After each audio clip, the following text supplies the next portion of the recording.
Terima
kasih Tuhan. Mengucap syukur Tuhan atas kebaikan Tuhan dalam hidup kami. Kau segalanya Tuhan, Kau Bapa yang setia, Kau Bapa yang mulia Tuhan. Kau selalu menunjukkan kasih-Mu Tuhan dalam setiap problema yang kami hadapi saat ini Tuhan. Hari ini anak-anak-Mu sedang beribadah Tuhan. Banyak pergumulan Tuhan. Banyak kekhawatiran Tuhan Yesus. Kami percaya Tuhan, pada saat kami hadir Tuhan dalam hadirat-Mu Tuhan, Kau menjamah kami.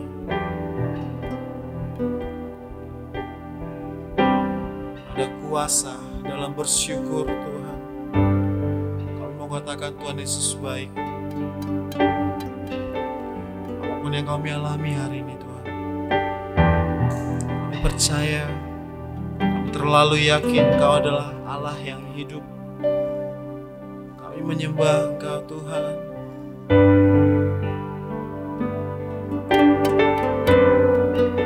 Biarkan hati kami tergerak untuk menyembah Yesus.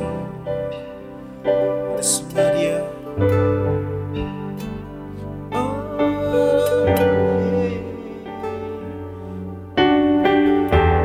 Ini anak-anak-Mu Tuhan.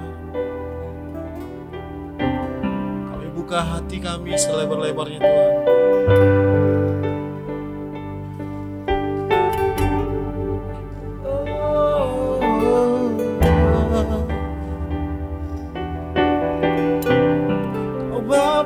Setia, Kau tunjukkan kasih-Mu Tuhan Yesus.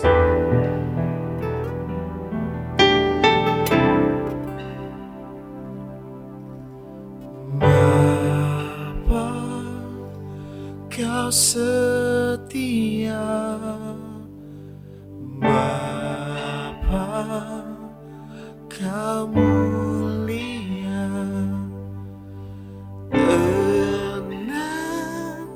Tenanglah jiwaku, aman bersama-Mu.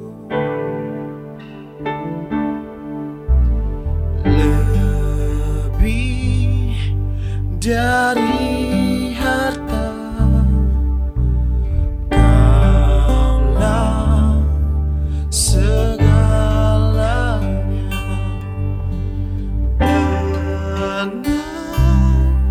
Tenanglah jiwaku dalam hadirat-Mu.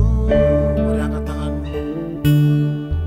Kau tunjukkan kasih setiamu.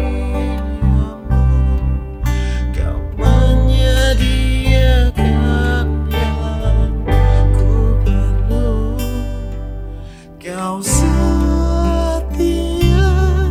kau mulia, dulu, sekarang, dan selamanya. Yes. Kau tunjukkan kasih setiamu.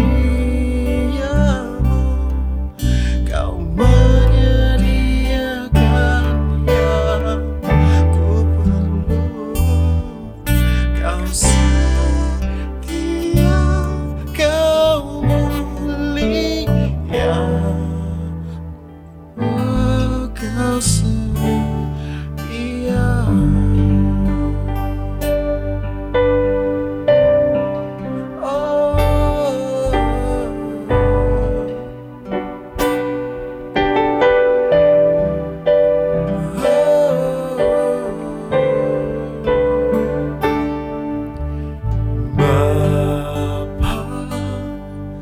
Kau setia, Bapa, Kau mulia. Tenanglah jiwaku, aman bersamamu.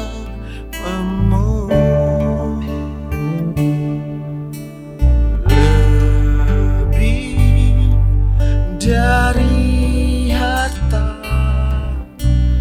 kaulah segalanya. Tenanglah jiwaku dalam hadirat-Mu.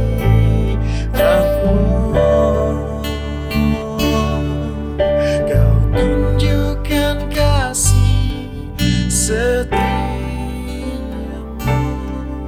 Kau menyediakan yang ku perlu. Kau setia, kau mulia, dulu, sekarang, dan selamanya. Kau tunjukkan kasih setiamu.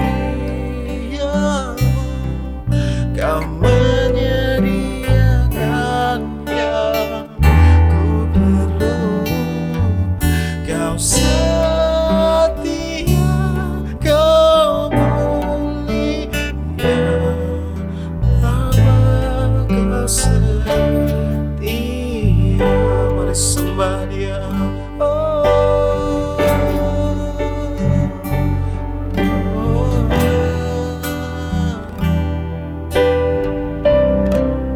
Hanya padamu Tuhan kami berserah Tuhan. Ini anak-anak-Mu Tuhan Yesus. Mari angkat suaramu, angkat tanganmu, angkat hatimu.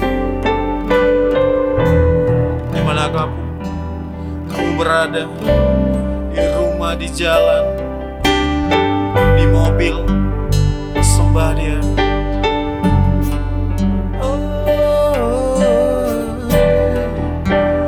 Dan Roh Kudus hadir saat kita menyembah Tuhan.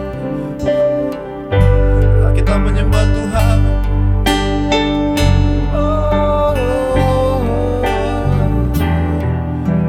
selalu tunjukkan kasih-Mu Tuhan dalam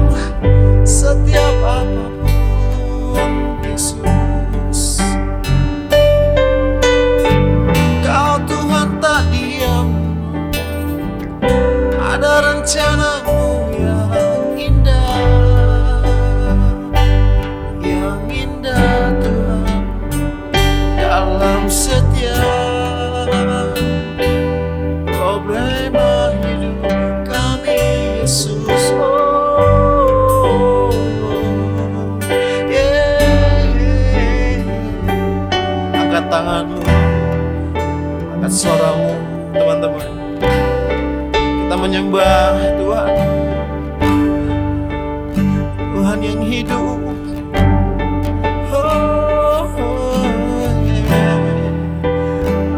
Ada mujizatnya Tuhan saat hadirat-Mu hadir di hidup kami Tuhan.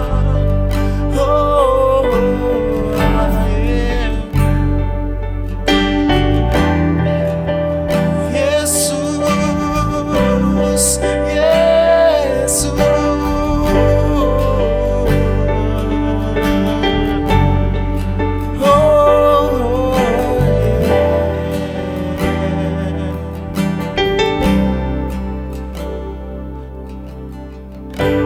Karena setiamu Tuhan, kami ada sampai saat ini Tuhan. Karena kasih setiamu lebih dari hidup kami Bapa. Maka bibir kami, hati kami Tuhan, jiwa kami memuji Engkau Tuhan, seperti Daud menyembah dan menari-nari Tuhan. Ada hati yang bergejolak Tuhan, ingin menyembah Engkau Tuhan. Maka akan tiba penyembah-penyembah yang benar Tuhan.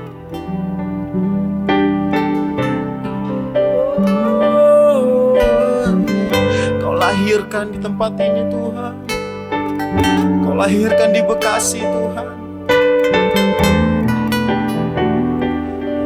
Kau Allah yang setia, Kau Allah yang mulia. Gak akan Kau tinggalkan Tuhan Indonesia Tuhan.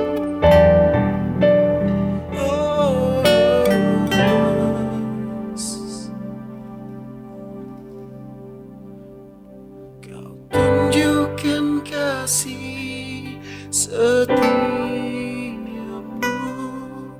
Kau menyediakan yang ku perlu. Kau setia, Kau mulia, dulu, sekarang, dan selamanya. Kau tunjukkan kasih setiamu, Kau menyediakan yang ku perlu. Kau setia, Kau mulia, Kau setia. Lebih lagi, Kau tunjukkan kasih setiamu, Kau menyediakan yang ku perlu. Kau setia, Kau mulia, dulu, sekarang, dan selamanya. Oh, Kau tunjukkan kasih setiamu, Kau menyediakan yang ku perlu. Kau setia, Kau mulia, Bapa. Kau lebih lagi, come on guys, sembah Dia. Oh, Kau tunjukkan kasih setiamu, Kau menyediakan yang ku perlu. Kau setia, Kau mulia, dulu, sekarang, dan selamanya. Kau tunjukkan kasih setiamu,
hanya kami Tuhan, stand up Yesus.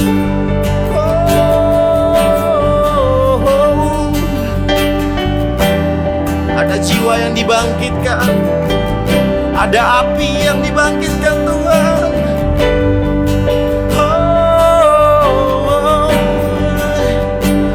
Yesus, ya syaralaba-laba-laba.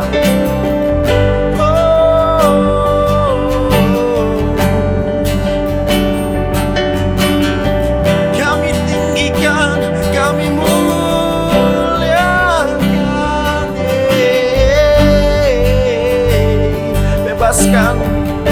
bebaskan hatimu menyembah.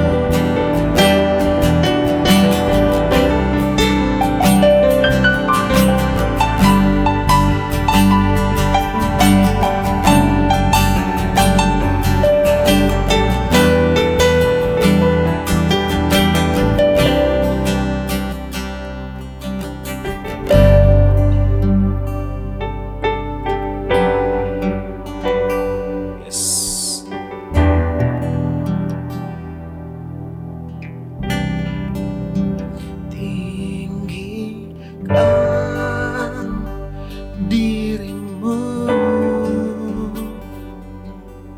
mengatasi langit, kebesaran-Mu Tuhan mengatasi bumi.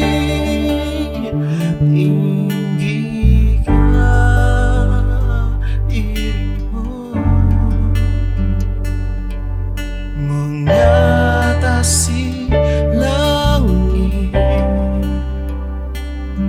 kemuliaan-Mu Tuhan mengatasi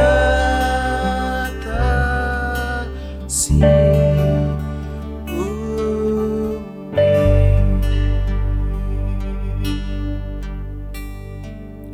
Tinggi,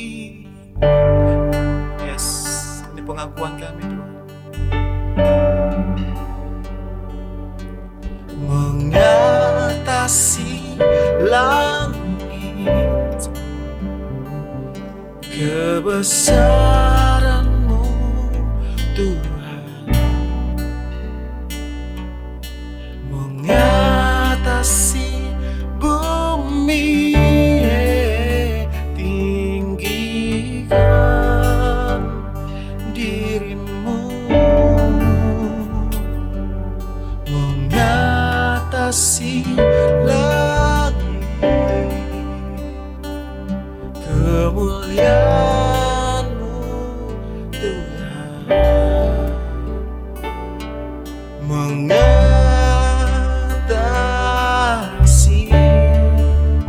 bumi.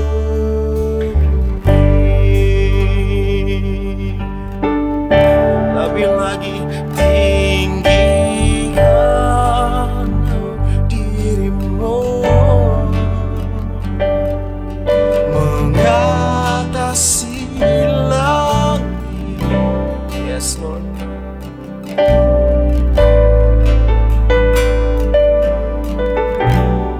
Yes. Suara anak-anak Tuhan.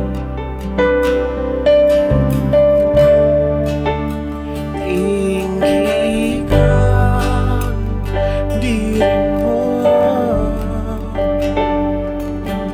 mengatasi langit,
Lord, I'm crying out for more. Come, Holy Spirit, fall in this place. I need more and more of you. Fill me again with the power of your Spirit. Lord, I'm crying out for more. Come, Holy Spirit, fall in this place. I need more and more of you. Fill me again with the power of your Spirit. Lord, I'm crying out for more and more of you.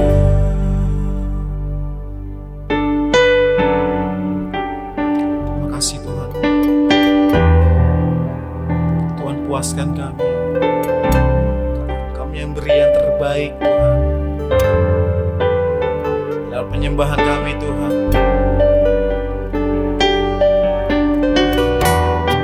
Terima kasih Tuhan. Terima kasih Tuhan untuk hari ini Tuhan. Terima kasih Yesus. Terima kasih Bapa.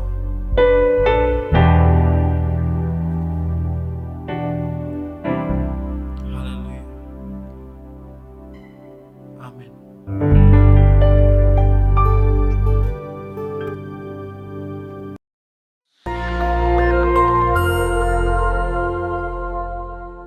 Shalom.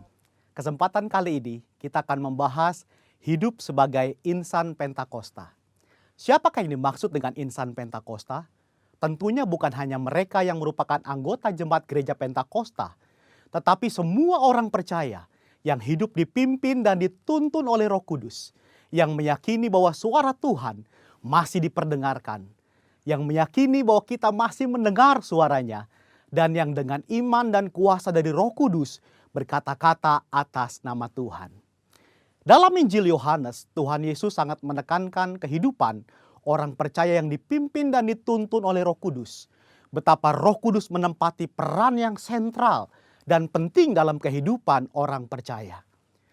Kehidupan orang percaya sudah seharusnya adalah kehidupan yang dipimpin oleh Roh Kudus, bukan sekedar hikmat, kepintaran, kehebatan, dan kebijaksanaan kita sendiri. Kehidupan yang dipimpin oleh Roh Kudus dimulai ketika pencurahan Roh Kudus pada hari Pentakosta sebagaimana dicatat dalam Kisah Para Rasul.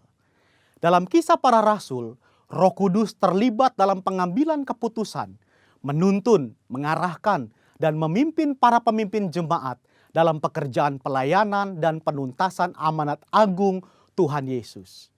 Kisah Para Rasul belum berhenti dan terus berlanjut sampai dengan era kita sekarang ini. Roh Kudus belum berhenti bekerja sampai saat ini. Karunia-karunia roh belum berhenti. Itu sebabnya kehidupan yang dipimpin oleh Roh Kudus adalah kehidupan yang seharusnya dialami dan dijalani oleh setiap orang percaya di masa kini. Ciri khas hidup insan Pentakosta yang dipenuhi dengan Roh Kudus antara lain menjaga kekudusan hidup, hubungan yang intim dengan Tuhan, hidup dan melayani dalam mujizat dan kuasa Roh Kudus, menjadi saksi Yesus, memberitakan kabar baik. Mendengar suara Tuhan bukanlah tentang kemampuan manusia mendengar suaranya, tetapi tentang kehendak Tuhan yang ingin memperdengarkan suaranya kepada orang-orang percaya, sekalipun kita sedang dalam keadaan berdosa.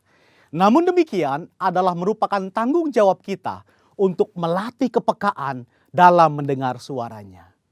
Dalam praktek hidup sehari-hari insan Pentakosta, memperkatakan firman Tuhan merupakan sesuatu yang lumrah, sebagaimana diajarkan dalam firman Tuhan Yosua 1 ayat 8. Misalnya dalam keadaan sakit, mereka memperkatakan dengan penuh iman 1 Petrus 2 ayat 24, oleh bilur-bilurnya kamu telah sembuh. Ketika banyak kebutuhan hidup yang harus dipenuhi, Mereka memperkatakan Filipi 4 ayat 13, segala perkara dapat kutanggung di dalam Dia yang memberi kekuatan kepadaku. Dan Filipi 4 ayat 19, Allahku akan memenuhi segala keperluanmu menurut kekayaan dan kemuliaannya dalam Kristus Yesus. Serta memperkatakan Mazmur 91, janji perlindungan Tuhan. Insan Pentakosta yang menggembalakan jemaat bukan hanya memerlukan pengetahuan teologis yang mumpuni, bukan sekedar pengalaman pribadi semata. Lebih dari itu adalah kepekaan mendengar suara Tuhan. Gembala jemaat harus memiliki keintiman dengan Tuhan, sebab dengan begitu mereka mendapatkan tuntunan Tuhan bagi umat yang digembalakan. Pesan khusus yang diterima dari Tuhan sebagai tuntunan bagi jemaat tentu harus diperkatakan dan disampaikan berulang-ulang sampai jemaat dengan urapan Roh Kudus dapat menangkap, memahami, serta melakukan apa yang menjadi tuntunan Tuhan tersebut. Robert Menzies dalam bukunya menyatakan, sama seperti Tuhan Yesus diurapi untuk memenuhi tugas kenabiannya, demikian juga murid-murid yang dibaptis Roh Kudus telah diurapi sebagai nabi-nabi akhir zaman untuk menyatakan firman Allah. Gereja di zaman akhir yang telah dibaptis Roh Kudus adalah komunitas para nabi. Apakah seperti nabi zaman Perjanjian Lama? Tentu tidak. Yang dimaksudkan adalah para nabi yang terpanggil untuk membawa pesan keselamatan sampai ke ujung bumi. Setelah dibaptis Roh Kudus, Petrus dan Paulus banyak mengulangi mujizat Yesus. Artinya, karunia mujizat tidak terbatas, hanya dikerjakan oleh Yesus. Seperti yang dinyatakan oleh Craig Keener, Petrus dan Paulus sedang melakukan pekerjaan Yesus dengan cara membuka jalan dan memberi contoh bagi gereja di masa yang akan datang. Insan Pentakosta percaya bahwa baptisan Roh Kudus adalah berkat yang kedua alias second blessing yang diterima oleh orang percaya setelah kelahiran baru. Dari sinilah gaya hidup insan Pentakosta berawal. Saudaraku dikasih Tuhan, kita harus bangga hidup sebagai insan Pentakosta. Tuhan Yesus memberkati.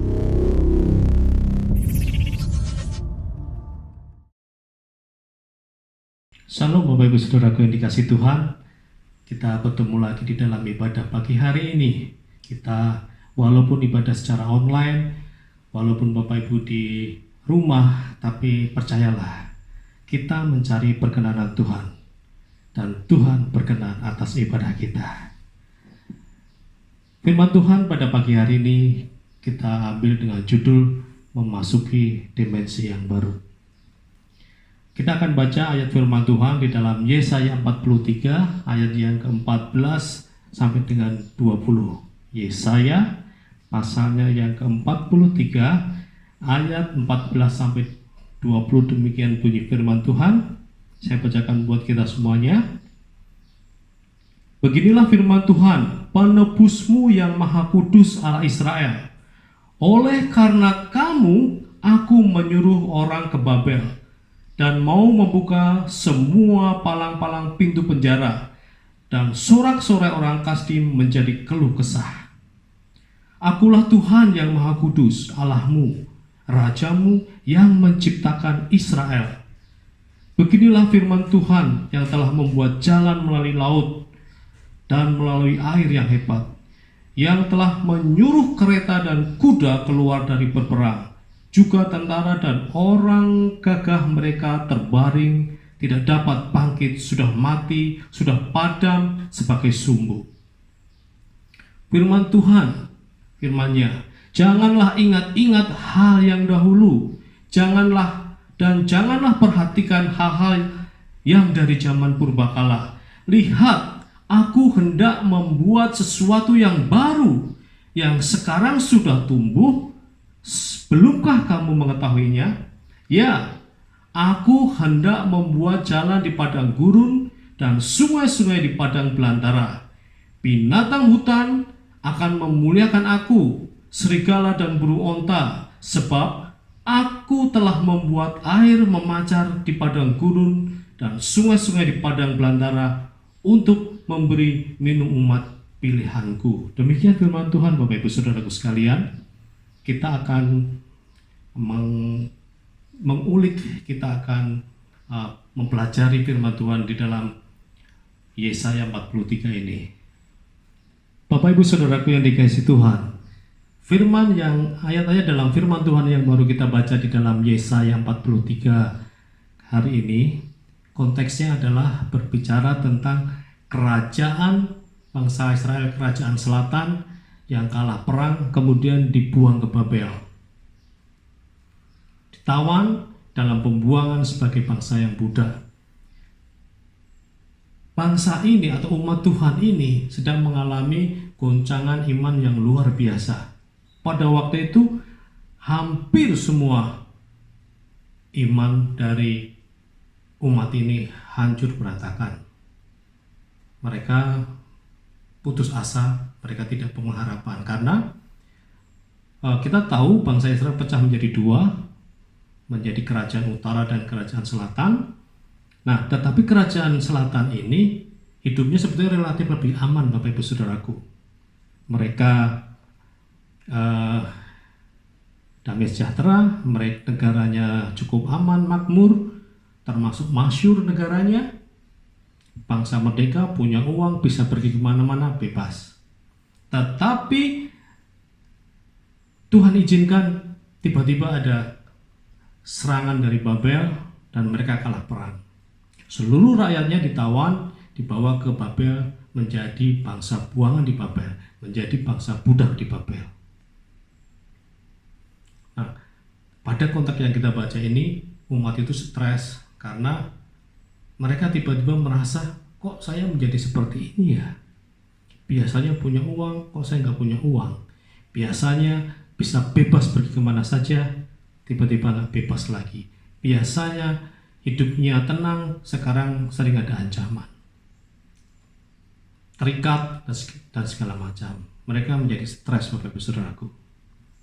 Mirip-mirip dengan kita hari-hari ini, walaupun kita bukan sedang dijajah atau dibuang, tetapi kita diserang oleh wabah COVID-19, merampas kebebasan kehidupan kita. Kita kan pemerintah menerapkan PSBB, kita menjadi tidak bebas kemana-mana lagi. Bahkan kita tahu usaha menjadi bermasalah, penghasilan menjadi bermasalah, keuangan kita menjadi bermasalah. Ya, menjadi stres. Banyak umat Tuhan stres, banyak bangsa Indonesia stres karena mau pulang kampung aja nggak bisa, mau mudik nggak bisa, mau ketemu orang tua di kampung tidak bisa. Kok bisa begitu kondisinya? Mau pulang ketemu orang tua di kampung nggak bisa, ya karena berbahaya. Makanya pemerintah larang supaya wabah segera selesai. Tapi kondisi seperti ini membuat kita stres, Bapak Ibu Saudaraku. Seperti bangsa Israel pada waktu itu, kok bisa bangsa yang luar biasa, aman, tiba-tiba menjadi bangsa budak? Begitu Bapak Ibu Saudaraku yang dikasihi Tuhan. Nah, kita balik ke ayat yang tadi yang barusan kita baca. Umat Tuhan di dalam pembuangan itu kehilangan harapan. Awalnya mereka mencoba melakukan sesuatu, gagal. Mereka mengandalkan para pemimpinnya, mengandalkan para pembesar-pembesarnya untuk mengatasi masalah kondisi bangsa pada waktu itu. Tetapi apa daya, pembesar-pembesar Israel pada waktu juga tidak berdaya, pemimpin-pemimpin tidak berdaya, sehingga bangsa itu, umat Tuhan itu putus harapan. Agak sedikit mirip juga Bapak Ibu Saudaraku. Kita sekarang mengandalkan para pemimpin kita untuk menyelesaikan wabah ini, untuk menanggulangi dampak dari wabah ini, yaitu masalah ekonomi. Memang susah. Seluruh dunia kita tahu para pemimpinnya kelabakan karena ini terlalu cepat, terlalu mendadak. Tetapi kita puji Tuhan, pemerintah kita terus berusaha supaya wabah ini selesai. Tetapi kadang-kadang terbersih di pikiran kita, kok nggak selesai-selesai? Kok yang sembuh nggak cepat naik? Kok yang meninggal meningkat seperti itu? Akhirnya ada yang putus harapan juga, Bapak Ibu Saudaraku. Nah, untuk itulah hari ini firman Tuhan akan kita bahas lebih lanjut lagi. Mari kita masuk lebih dalam lagi, Bapak Ibu Saudaraku. Pada kondisi seperti itu, bagaimana? Ayo kita lihat bagaimana respon bangsa itu. Dan sayangnya ketika kondisi seperti itu, iman bangsa Israel pada waktu sangat merosot. Stres, kemudian putus harapan membuat penyembahannya, membuat ibadahnya menjadi kacau. Kepercayaannya kepada Tuhan sebagai penolongnya menjadi kacau. Kalau kita lihat di ayat-ayat sebelumnya, kita akan tahu bahwasanya mereka itu merindukan, menanti-nantikan. Begini Bapak Ibu Saudaraku, kebiasaan dari bangsa Israel adalah menceritakan secara turun-menurun kebaikan Tuhan kepada anak-anak dan cucu-cucunya. Tapi pada waktu ini mereka bertanya-tanya, loh katanya aku punya Tuhan yang maha dahsyat. Dulu katanya kata kakek, kata buyut, kita punya Allah yang mampu membelah laut, membebaskan bangsa dari Mesir, mampu mengalahkan beribu-ribu tentara dengan ini pada saat kita bicara masalah Gideon, hanya dengan dengan prajurit seadanya saja mampu mengalahkan beribu-ribu prajurit yang coba akan menghancurkan bangsa itu. Mereka dikasih cerita itu Bapak Ibu Saudaraku, tapi ketika mereka mengalami pembuangan, mereka tanya, mana itu? Bahasa sekarang tuh kayak mereka lagi mencibir, katanya Tuhan dahsyat, mana buktinya? Katanya Tuhan maha kuasa, mana buktinya? Buktinya, faktanya mereka sekarang sedang di dalam pembuangan. Mereka berpikir, mana pertolongan itu? Nggak ada. Mereka nggak sabar Bapak Ibu Saudaraku, dan responnya jelek. Tapi puji Tuhan, Tuhan itu sangat mengasihi umatnya lewat hambanya Yesaya. Bangsa itu diingatkan. Sama seperti kita hari ini Bapak Ibu Saudaraku. Mungkin kemarin kita bisa ngopi bareng, kita bisa arisan, kita bisa jalan-jalan, kita bisa bersendagurau, kita bisa macam-macam. Tapi sudah 2-3 bulan ini kita nggak bisa. Apa kita harus respon? Mana katanya Tuhan, oh maha dahsyat, Allahku dahsyat. Saya berharap Bapak Ibu Saudaraku tidak seperti bangsa Israel. Sebab ada firman Tuhan mengatakan, berdirilah teguh, jangan goyah, sebab persekutuan di dalam Tuhan tidak sia-sia. Ini yang akan menjadi kekuatan kita. Bagaimana respon kita? Sekarang mari kita lihat di dalam Yesaya 43 ayat yang ke-19a. Mari kita perhatikan bersama-sama. Saya bacakan buat Bapak Ibu Saudaraku semuanya. Yesaya 43 ayat yang ke-19a. Lihat, aku hendak membuat sesuatu yang baru yang sekarang sudah tumbuh. Belumkah kita mengetahuinya? Ini firman Tuhan. Mari kita kulik Bapak Ibu Saudaraku. Gembala pembina kita, Pendeta Insinyur Niko, mendapatkan pewahyuan Tuhan tentang New Dimension.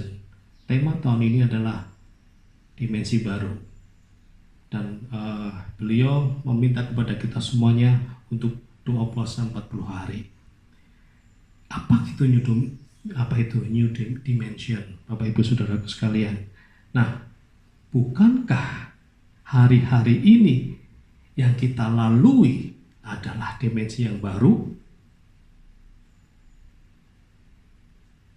Belumkah kita menyadarinya Bapak Ibu Saudaraku? Lihat, yang pertama, dimensi yang baru adalah kemandirian iman dan iman yang tahan banting. Dimensi yang baru yang pertama, saya ulangi Bapak Ibu, yang pertama adalah kemandirian iman dan iman yang tahan banting. Dulu kita bisa ibadah gereja enak, AC-nya dingin. Sekarang kita di rumah.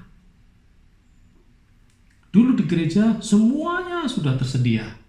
Kita tinggal duduk mendengarkan firman Tuhan dan ikut memuji dan memuliakan nama Tuhan. Sekarang tidak bisa lagi. Sekarang dibutuhkan kemandirian iman. Kita ibadah online seperti pagi hari ini. Tetapi ayo, kita kan sedih ada di dalam satu rumah. Bagaimana kemandirian iman kita diuji walaupun kita di rumah, kita dalam satu keluarga mungkin, atau hanya beberapa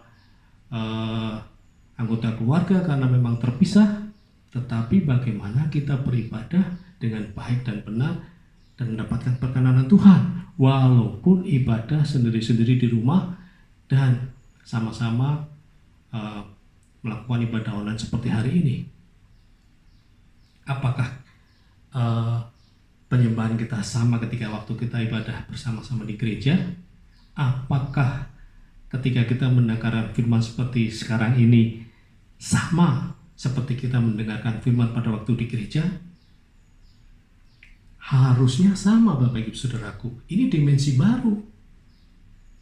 Kita mendengarkan firman Tuhan lewat online, lewat teknologi multimedia. Bagaimana? Apakah sama yang kita rasakan? Saya dapat pengalaman yang unik, Bapak Ibu Saudaraku. Saya sekarang ini setiap pagi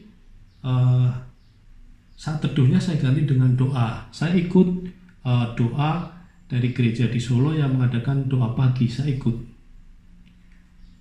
Awalnya memang agak-agak aneh, Bapak Ibu, sebab yang main musik ada di Solo, WL-nya ada di Solo, saya yang mendengarkan. Tetapi lama-lama saya bisa menikmati, Bapak Ibu. Minggu-minggu ini saya merasakan, loh kok tiba-tiba saya sujud sambil berdoa, saya berlutut sambil berdoa. Dan saya merasakan sepertinya saya ada dalam satu ruangan oleh pemain musik dan WL itu, walaupun mereka ada di Solo, walaupun saya hanya mendengarkan lewat YouTube. Tapi saya merasa satu ruangan, satu iman, satu roh. Itu dimensi baru bagi saya, Bapak Ibu Saudaraku. Saya bisa beribadah dengan orang yang tidak kenal sama saya juga tidak kenal dengan dia ada di kota yang lain, tetapi saya bisa bertekuk lutut sama-sama memuji dan menyembah Tuhan. Saya pernah lihat istri saya sambil nyetrika memuji dan menyembah. Saya tanya, itu apa mah gitu. Ternyata youth kita yang ibadah minggu siang, mereka memuji dan memuliakan Tuhan, dan istri saya sambil menyetrika baju ikut memuji dan menyembah Tuhan. Itu dimensi yang baru, Bapak Ibu Saudara, buat kita semuanya. Bukankah itu sekarang sudah tumbuh dan kita harus tahu itu, Bapak Ibu Saudaraku. Makanya ayo di dimensi yang baru ini kita tumbuhkan kemandirian iman kita sampai nanti wabah selesai. Walaupun kita ibadah hanya sekeluarga, Tuhan berkenan hadir. Mari kita jaga hati kita tetap mengharapkan perkenanan Tuhan di dalam ibadah di rumah kita. Yang kedua, dimensi yang kedua yang sudah kita mulai alami, yang sudah kita lalui adalah persekutuan kita berubah. Kita mulai menjadi terbiasa dengan persekutuan di rumah kita masing-masing. Kita cool di rumah masing-masing, tetapi kita bisa melalui multimedia. Kita doa pengerja di rumah masing-masing, tapi satu roh. Kita doanya ngadep HP atau ngadep laptop, tetapi itu tidak menggoyahkan iman kita. Bukankah itu adalah dimensi yang baru? Tidak semuanya bisa ngadepin laptop kemudian menyembah, Bapak Ibu Saudaraku. Tidak semuanya bisa ngadepin HP, sharing bersama-sama seperti ada dalam satu ruangan. Tidak semuanya bisa, Bapak Ibu Saudaraku. Ini adalah dimensi baru. Makanya ayo, Cool tetap dihidupkan.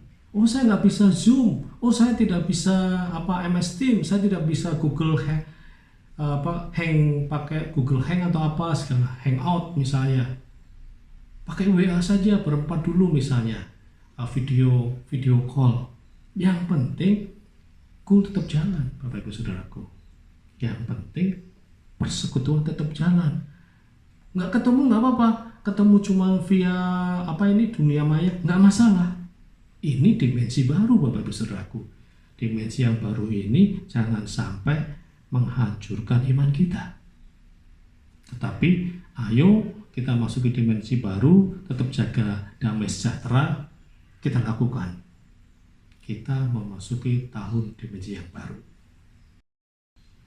Yang ketiga, Bapak Ibu Saudaraku, memasuki dimensi baru yang ketiga adalah menjadi saksi dalam keterbatasan, menjadi saksi Kristus dalam kondisi keterbatasan.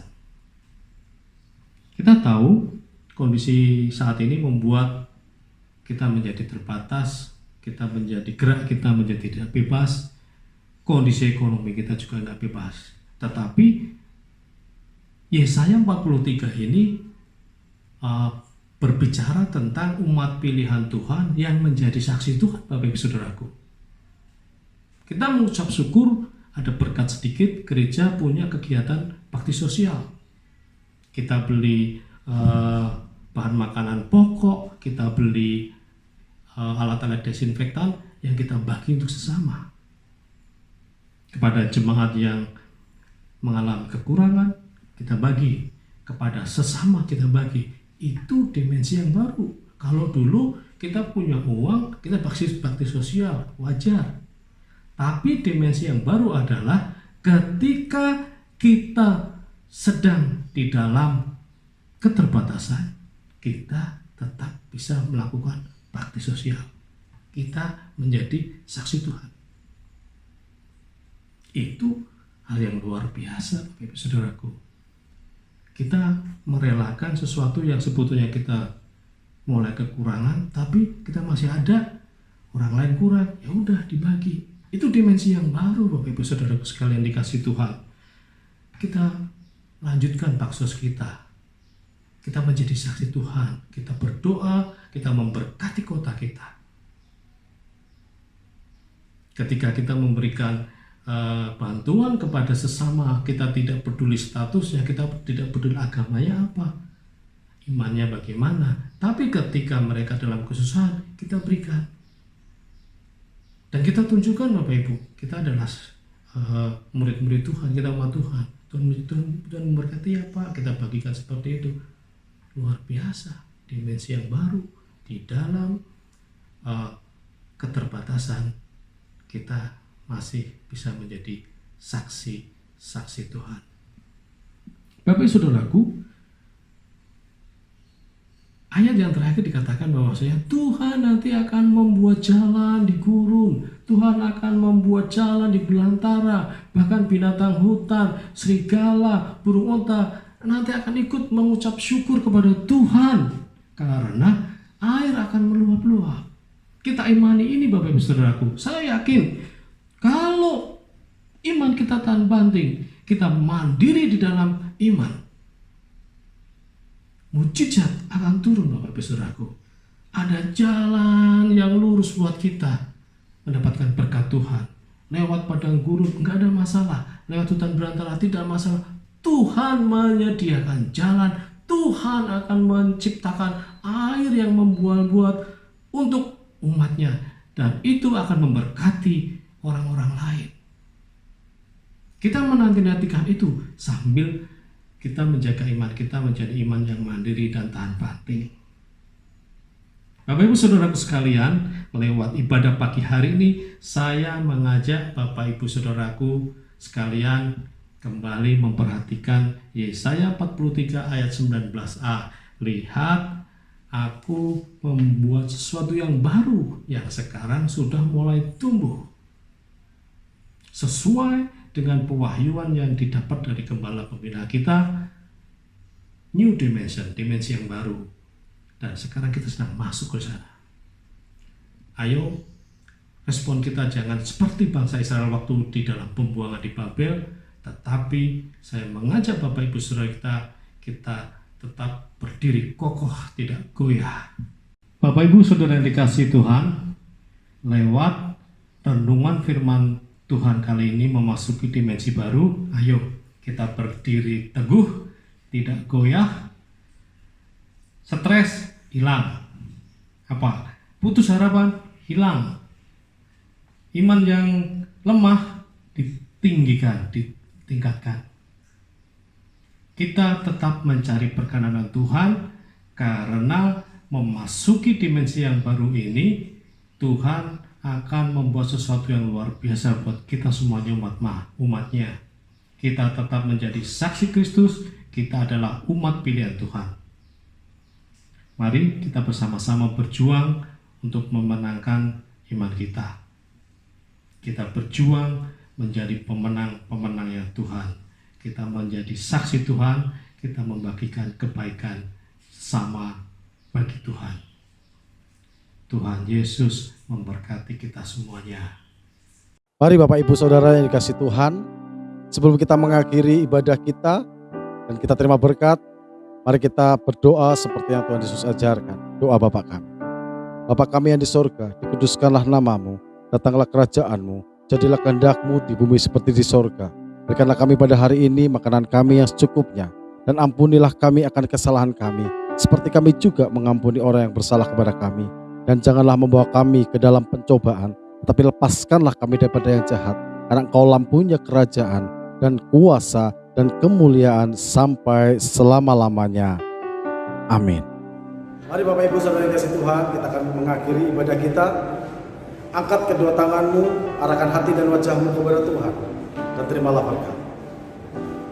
Allah memberkati dan Allah melindungi engkau. Allah menyinari engkau dengan wajahnya dan memberi kau kasih karunia. Allah menghadapkan wajahnya kepadamu dan memberi kau damai sejahtera. Pulanglah dan bawalah segala berkat dari Allah Bapa di sorga, melalui anaknya yang tunggal Tuhan Yesus Kristus, serta persekutuan yang manis dengan Roh Kudus yang menolong menyertai hidupmu dari saat ini sampai Maranatha. Tuhan Yesus menjemput kita di awan-awan yang permai. Mari setiap engkau yang diberkati dan percaya sama-sama katakan amin.